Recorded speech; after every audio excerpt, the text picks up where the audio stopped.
Communist governments suppressed and controlled ethnic divisions within Eastern Europe. With the collapse of the Soviet Union in 1991, tensions rose. With a peaceful Czechoslovakian breakup in 1993, the Balkans were not so lucky.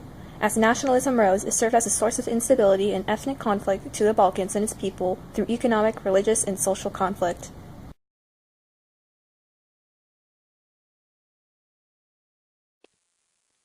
Nationalism had rose in the Balkans in the 19th century due to the Ottoman Empire being a rather controlling force, as well as the Balkan nation declaring independence from both the Ottoman Empire and Austria-Hungary. While the Balkans had many problems with instability and ethnic conflicts in the past, they were rather peaceful during the Cold War due to the influencing major powers, the United States and the Soviet Union. Yugoslavia was a multinational state, and until the death of Marshal Tito in 1980, many ethnic groups were kept in check.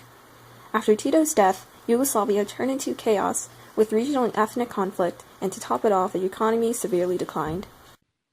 The Serbian president, Slobodan Milosevic, wanted to create a greater Serbia by taking land from other republics. In the year 1991, Slovenia and Croatia declared their independence, and Milosevic took the chance to attack Slovenia. While Slovenia was able to stop the Serbian attack, Milosevic was able to take about 30% of Croatia. Around 1992, civil war had spread to Bosnia-Herzegovina just when Bosnia had declared independence.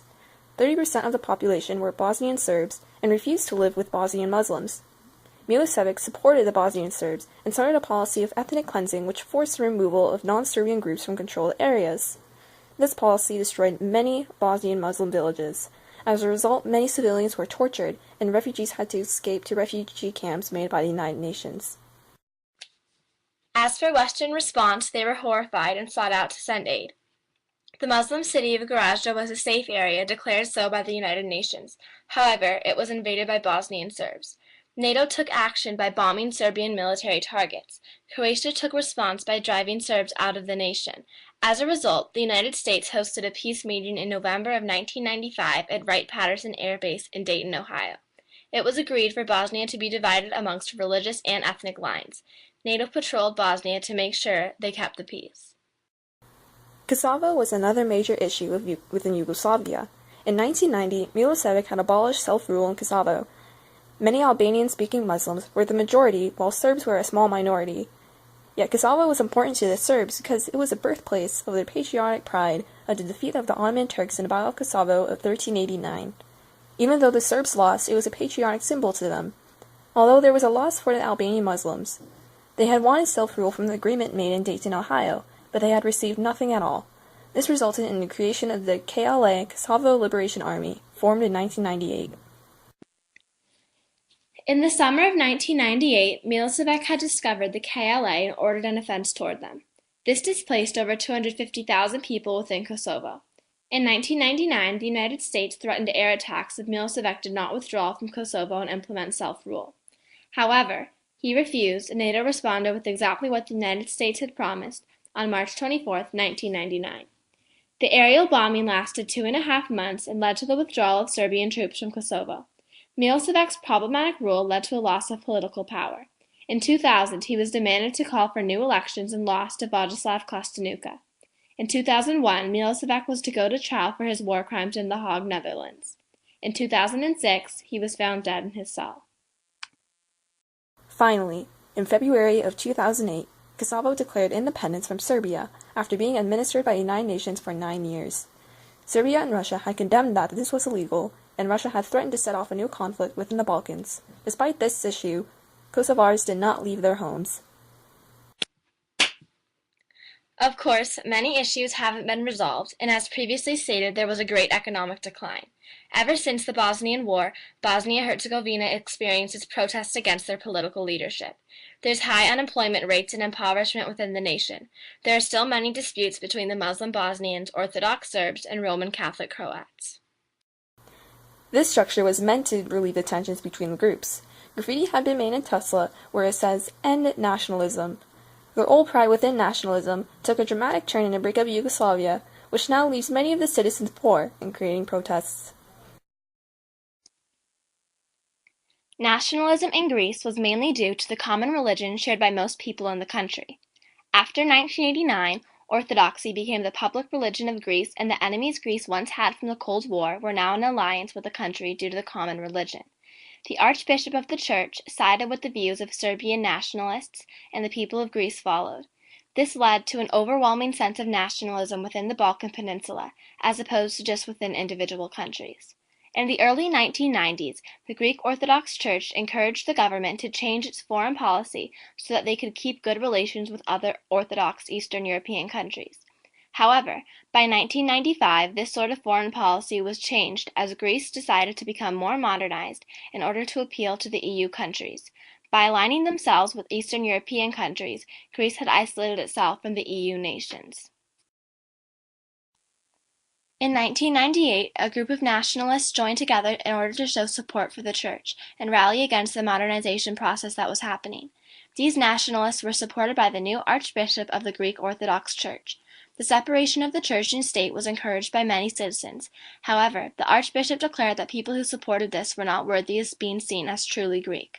The people who still continued to support this separation were known as İṛ쏘ᴛɪᴏ or Euro cravers, and they were greatly looked down upon by the nationalists. They were seen as unworthy of having Greek identity. The nationalists claimed this of the İṛ쏘ᴛɪᴏ because they believed that by overthrowing the elements of Greek identity, we immediately become a nation with an expiration date.